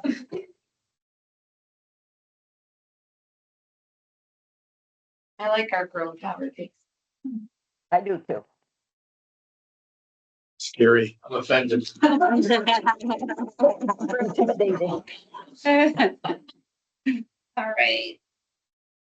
All right, so we have He had a minor on minor, July 9th, 2025 aggravating. Wait, what domain are we looking at? Institutional. Behavior. That and minor. we're in July, right? Yes, and Okay. this was an August hearing. August 7th hearing. And you said, what should we Aggravating. Oh, I didn't put a note. He didn't put a There's note for nothing. neutral. Oops. Sam But came it was back over neutral. neutral. Listen, you can't lose neutral. Aiken. I might have clicked the wrong box. We have no note for mitigating. either. I must have clicked the wrong box. Cause based on what Pat wrote, I wouldn't have put mitigated. He had a PR in the last. Yeah, I probably should have done aggravating too. I thought The he notes same were, night I we were agree with seeing him them. with that. All right. I don't know, Pat, what did you just say? He had a minor, he had a DR in the same month we were seeing him. Yeah, I must have clicked the wrong box on that. I have this. Yeah. Right. I wouldn't have put We mitigating. got a new one. Let's just not let it slip. That's nice, damn it. Karen Shepherd. Drinking get back. Oh, no. Neutral, I was wrong. Neutral. When July's been done. Obviously, it was neutral. I have no, Hold on. I don't have to see it. I know. You thought everybody was golden. I took the bottom, I always look at what the definition is. And I try to, You were giving. I guess I'm a giving guy. This one is, criminal history. Oh, Criminal history, really? Yeah. Okay. So Dean has aggravated sexual assault, LNL 17 felonies, extensive criminal history, serious offenses, and short interval. How is that not aggravating? I would I have think given him an aggravated. They have his first offense at age 23, aggravating. Was that the one back? There was not. And then Tom has mitigating, first offense age 23, no prior That's right, history. no prior history to his current offense. That's what I did. Wait, can you scroll back to mine, because I. It said can't No. use his current offense, Notes for right? criminal history below, Can't use his current like offense. sex offenses, No, that I is- should have put up. That's his current offense, but, Yeah. but I don't think he had any offenses before that. Yeah, I listed them. That was. Oh, from that's the- where I should have put my notes in. I had to go back and It look. came from the report. I looked, Right, I you did. okay, I made a mistake. Yeah, that should definitely have been. Yeah, I thought all those offenses came at, were his current ones. He had nothing. Oh, yeah. I must have missed it in the report Yeah, somewhere. I doubt they were all same. I mean, I remember this case specifically. I said, geez, he said, he certainly has a lot of history, but I thought it was all after that. Maybe I'm right. I must have been wrong. I must have read it, but it must be getting punchy or something, but like I went back on that 2 or 3 times because I said, geez, that's all those charges and Okay, so 12 years, 200 years aggravated sexual Yeah. assault Right. in 2009. yeah. Prior criminal history, age of first offense 23, current charges, felony charges, Yep. conviction 17, pre-assaultive crimes, 1, the sex crime convictions. I don't know what 17. What were the dates? That's I what, don't have. They don't have the. yeah, I know. That's why that's why I interpreted that way, that how horrible it was. But I said, it looks like it was all after his resolution. It was all after his, that first, but if I'm wrong, that's why I did it. Okay, I remember going back 3 or 4 times on that one. Maybe I should have went neutral. So the first time, the 2009 docket was at age 24. So I don't know about that. 2009. I see, that's where I got confused, and I don't know if it's, I don't see it mitigating necessarily because of the severity. but I you don't can't, see the escalation because those are the original Yeah. offenses. Let me, It also says multiple crimes within short intervals. yep, Right. And he did.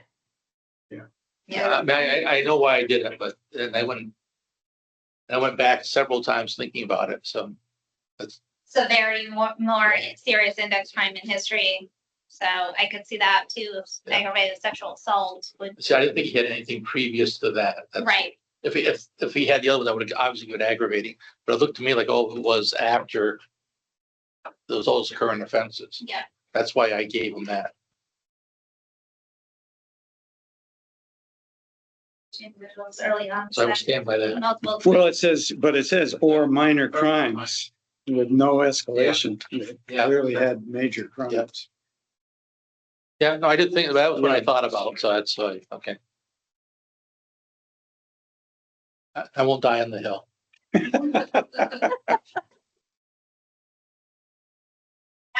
That one I could see, it could have gone aggravating or neutral. The seriousness of the Yeah. offense was more. Yeah.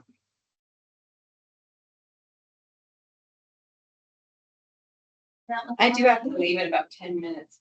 I think they have to. Yeah. Okay, that was it for that. That wasn't too bad. 2 months worth, I don't think that was bad at Yeah. all. Thank you for doing that. One follow-up conversation about SCMF. We had talked earlier, a little bit in executive session about documenting our reasons for your vote, whether it's granted or denied. And remember that last box on the SCMF is your vote, not the overall vote of the hearing. Right. We'll add a text box there so you can kind of justify why you went for grant or deny At the end of the hearing. at the end of the hearing. Okay, yep. Yeah. So we'll add that. It won't be on these paper forms, but you Okay. can just Yeah, write we it. can You figure can it just out. write on, you can just write it on your paper as you're drafting your notes, Yep. like you do now, but we'll put it on the electronic forms. May have to remind us a couple times as we forget when you're doing your SDMF. Make sure you don't get Newport Day ever again. Conflicts on And conflict on every Newport Day. I was just looking at October. I'm available for half of that day on the 21st, I think on the parole violation hearing side, Okay, but the other half. is I available. got a real conflict on the probation and parole side. So, can you show link 10 minutes? Do you mind if I just adjust this? No, go ahead. a bit? Yeah, yeah. Can we talk about schedule real quick? Yeah. September schedule is out. The plan in September is to meet at the facility at 9:15. I was gonna, how do we, I've never been there. I will give you all directions. I- We are gonna It's easy meet, to find. we are gonna meet, I'll give you directions. We're gonna meet in the parking lot at 9:15. And we're all Okay. gonna walk in You may together. That's what I was wondering. I'm planning in there early. I'll park. We made the park out back, but I'll see what the water. So I'll be there earlier than that. So. And I I'll be able would to- recommend. So like, can we just like stroll in there? Like, We'll all meet together. I would recommend appropriate dress, closed-toed shoes. You're gonna have to go through a metal detector, Don't bring a so bag in. leave all valuables in the car, no bags, nothing. Sometimes the less you have on you, the better. You don't need to bring It's anything. easier. We're gonna go on a tour and then we're gonna go down the street, literally half a Like- mile at the most, like- down to PMP, and we're gonna have our meeting. No jewelry will set it off. Belt buckles will set off. Leave your fire. Your shoe, yeah. Even Your leave shoe, your yeah. firearms in the car, they get really. Yeah, upset about that. shoes with metal in them. When we used to go there for hearings, Tom would just bring us in. That's right. We never make us get through. Because you guys complain. So just be cognizant of what you're wearing. Women, it's fully clothed, no tank tops. It's gonna be. Not being clothed would be bad. Skirt, Not being clothed would be bad. skirt, long skirt, that kind of thing. Just be cognizant of what you're Well, wearing. unless you can more leave in the car, but I'll be there to help intervene. I'll be all right. October staff meeting. I think on the schedule that I put in the packet, I think I might have TBD. Dean can't do the scheduled date of Yeah. October 30th, 30th. 30th. So we would like to, Dean, is heading south. Oh.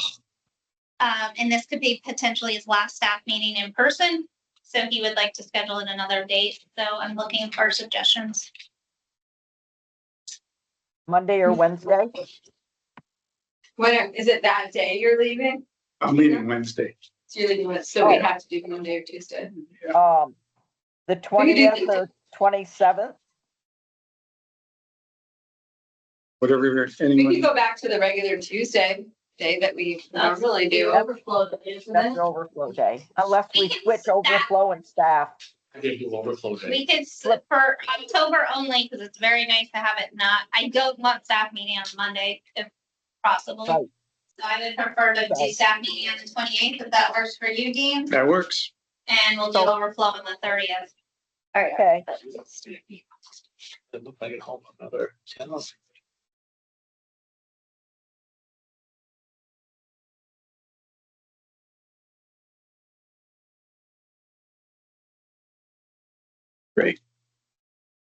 All right, and then, Everybody's got the September schedule, and Katie, you had one day there that you, I The can do Bennington it, day. there's just that one case.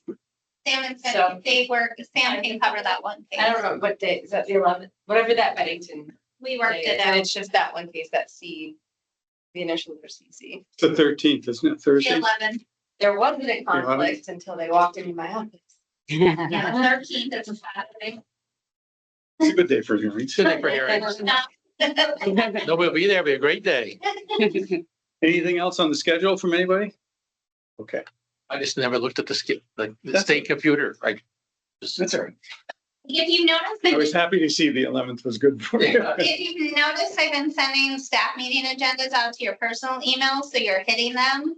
I like that. Much appreciated. There was some confusion. I did have somebody reach out to me when Dean sent out the September schedule and talked about September staff meeting. And we still had August's staff meeting to go, so, and I hadn't sent out the reminder about August. A lot of times I don't check my Unless there's something to date be to email check. for, until it's like the day before. Unless- or Well, I check it every day. Oh, God, no. I get mine, so it comes up on my phone, so I can, No, he just, Did you Quickly looking to update- say- Did you update all your Apple devices? yes, I did. I'm like, I think that's a good reminder for everybody. Yeah. It's bad enough for the state network, it's gonna be bad enough for. it was a good personal reminder, data. but mine had already updated on that. Mine had already updated. I may be mitigating, but I can do my Apple updates. Right. All right, parole eligibility statute review, presumptive parole, I think was the big one that you wanted to talk about, Yeah. but I put eligibility statute review. Only that we hadn't seen any cases. I don't want to call attention to it, but it's just interesting Was the that last one we after had, all that, There was a, did we have it lately? I give you the last one. there was a parole violation for presumptive. I Really? saw, a presumptive case. Really? Was there? I think it was the last 3-4 weeks. I saw them going, wow, look at So that. Finally. so the thing with presumptive was created prior to the pandemic, just prior. It went into effect as the pandemic was running. The population has significantly changed under supervision since this went into effect. The criteria we all knew was extremely stringent. So there's nobody in the population that meets the criteria. I've never even seen. That's why you I've haven't, been That's for right. a year. that's why you haven't seen Yeah, I them, remember because the last nobody one. meets that criteria. What is it? Like, like, how does it work? Okay, so Different I name can for give parole. you the quick. It'll be on the schedule that it's a presumptive parole. So basically, you have to meet one of 6 you can't meet one of these criteria. So you have to be DR free for over a year. You can't be serving picked up a new crime and while you've been serving a sentence. Those are the two that, Including probation. Yeah. not including probation. I thought it did. No, No listed offense? no, not listed. So those are the two big ones. They have to be compliant with their case plan. A lot of them aren't compliant with their case plan. They can't have a hold or a detainer, so they can't do pending charges. That's another one. They can't have been found parole before, which is another big one. And they can't have committed one of the big, I think it's 13 now, Major offenses. major offenses. So does that? And if you just- complete all that, you have to be interruption and incident free for 6 months. Yeah. Incident free. What's Well, the that? Is that how so they bring that when someone's not at their minimum? no, they have to be at their minimum, so they can bring, if you can meet all the criteria, DOC can bring them forward 60 days, they have to bring them forward 60 days prior to the minimum Okay. for the board to look at. The only thing the board can deny presumptive parole on is if the victim hasn't had an opportunity to provide it. Basically, they get parole. If they meet the criteria, they really, We set conditions without seeing them. right, they get You know, parole. an interview. Up to Kind of like a proposed resolution. 60 days before. It can only be 60 days. before. No, it can be, they'll bring them forward if they meet the criteria. It's 2 They years. can't bring them they can't bring them earlier than 60 days prior to the minimum. Just like we're supposed to be seeing It's every, kind of like similar to like Your early discharge. Like if they can only do that so many, like within 6 months of their well, end date, right? Or something like I that. wouldn't compare the time, I wouldn't look at the time frame. Yeah. Everybody's eligible at their minimum. Because technically you Right. should be seeing everybody at least 30 days prior to their minimum according to statute, which you aren't. No, So this is just basically an extra month ahead. They still will get released on their minimum. So what's happening is you're getting, trying to get that time frame out. The time frame means nothing to you. Ignore the time frame, it means nothing. Because To me, it sounds like regular parole request, but So basically, it's a regular parole request, except there's no interview if they meet those criteria. okay. Thank you. Well, that makes sense to me now. They're guaranteed to They're go out. presumed to be on parole unless, unless there's what the criteria is. And then we just basically get the notification and we get the sheet and We set conditions. we second. That's Okay. Okay. And we've had, it was 2 years ago, maybe, at least. We may have had 4 or 5 over the last couple, 3 years. Yeah, I can tell you. I remember the last one, I said, what the hell we do with this again? It's because nobody meets the criteria. Yeah, And nobody, it's not a big enough issue that I don't think anybody wants to go. But the legislators thought that was gonna solve all the problems. Oh, yeah. If I I remember bet they correctly. changed their tunes. Yeah. Plus, like, CSG thought it was gonna solve it's like with the all marijuana, those problems. we think marijuana legal, nobody in jail. I looked at the head count statewide. Yeah. There was not a single person that was in jail for marijuana, unless it was like bales of it or something. But the institution said, oh yeah, this will solve all the problems for overcrowding. So from January to July, end of July, we've had 2 presumptive cases. Good. Yeah.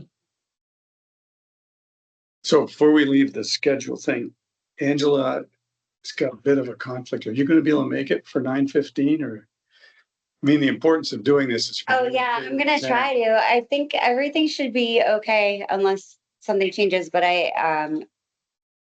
like my closing and everything set for the 30th. Okay. But you just never know. So I just like to, I know. in my life, it's like Murphy's Law all the time. So I just like to Yeah, be the like, reason, part of the reason why Dean, Tom and I set this up was so the newer. I wanna go, members yeah. Could go to the facility. Yeah. and PMP. I love the idea. As long as you get out. Good. So, I'll be some- driving some through people- the Roundtable. Rutland area this Saturday. No, I think it's a pretty good month. Okay, Angela? October, yes, no, I don't have anything. We're doing schedule, or are we talking roundtable? Roundtable. Oh, no, I don't have anything either. Just thank you, Sam, for sitting in on that hearing on Bennington Day. Tom's got a list. Oh, yeah, Liz, but I won't bring it up now. We had a lot of interesting discussions. Pat? I have nothing. I'm good. I'm in the sunny Good. south. Well, we've had a lot of interesting discussions this morning. Yeah. Anything else, MJ? Waiting for August to be over. Almost. It's come. I It's on its way. don't know what Yeah, happened in this month. I'll remind you when there's a foot of snow. Well, no, I don't want the summer to end, but this month has been a blur. It doesn't even feel like it's been 28 days. It's just been awful. It's been like 2 days. Statistics, you had anything on Wait, that? I have a little bit. I have some quick, I'm gonna create some more. I worked on it a little bit. Okay. Give me a second, I can Yep. pull up a little bit, just so you can see at least parole in violations, because I had to get it ready for the budget. The only thing I'm asked for the budget.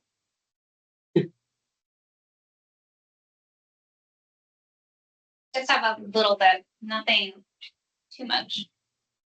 But I will get you some more, but I thought it was Okay. good just to get a check-in on where we're at.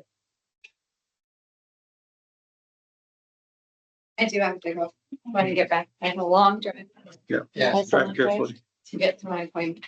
North Adams is very, very pretty this time of year, yeah. Bye, good. Bye. Everybody.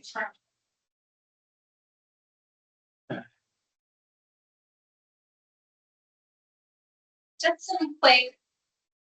So this is our parole hearing data from January to today. So as of right now, I put the denied, the granted, and the waived, just so you can see the whole picture of the whole pie. Our grant rate right now is 56% for the year to date. That's not unreasonable.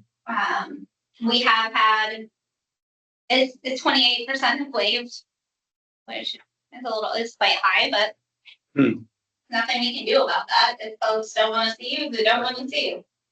We're not gonna Worship. force them. We got enough to do. Play around since his. I don't know if we've ever looked, I don't know if we've ever really looked at the whole. I know a lot of times we're looking at grants versus denied, but I don't know if we've ever looked at the whole pie with the wage. I would be interested, what Which I can do that, and I, facilities? Yeah. which I can do that for other years, but I just thought this was interesting, just so you could see the whole.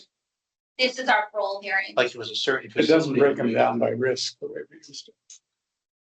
I don't think that's. Yes. Ooh. So as you can see, our most of the individuals that you're seeing are moderate and high risk. Yeah, that's well, I didn't put the totals at the top, but as you can see, this is kind of how it's breaking down. So this is kind of a shift from what you're used to, where your low risk used to be a lot higher. so where's the lower, well, either, he's going to jail now is high risk, basically. Moderate and high risk are very high. Yeah. Yeah, those are your, that's where your, this is the population shift we've been all talking about. Yeah. Yep. Doesn't surprise me. And when I get this all done, I'll show, I thought graphs, I like charts, so I did charts instead of tables. Yeah.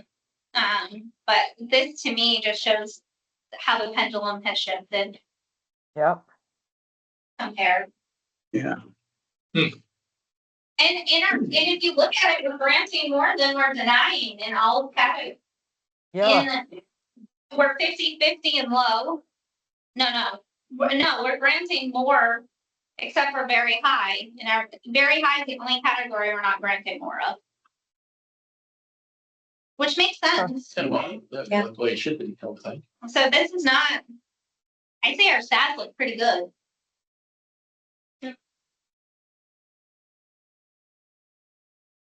Good. And then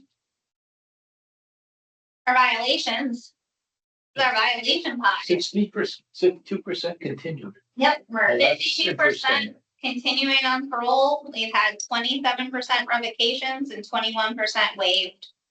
So realistically, hold on. Awful liberal, obviously.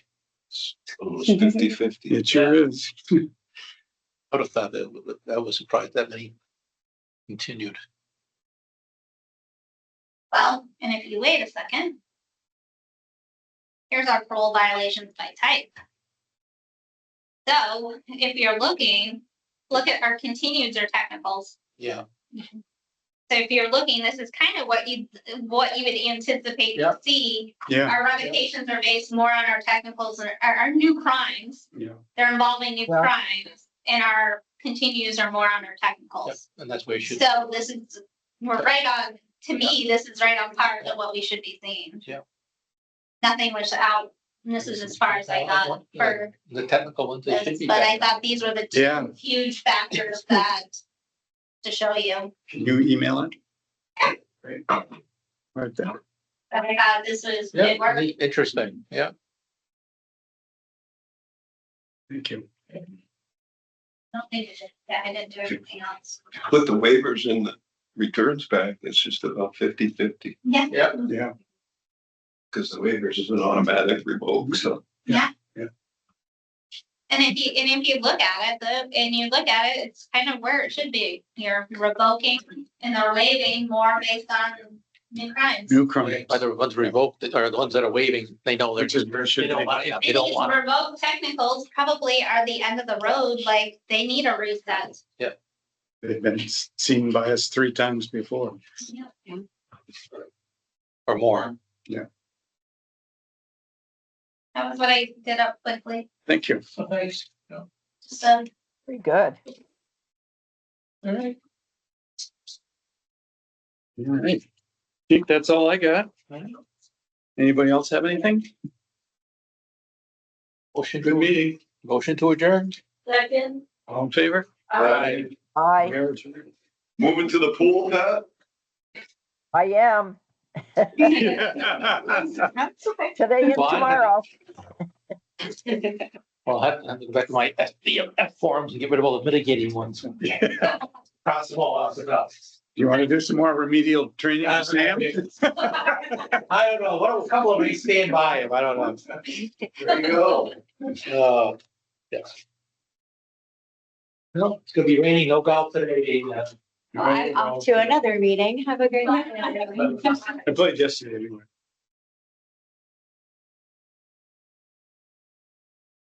Thanks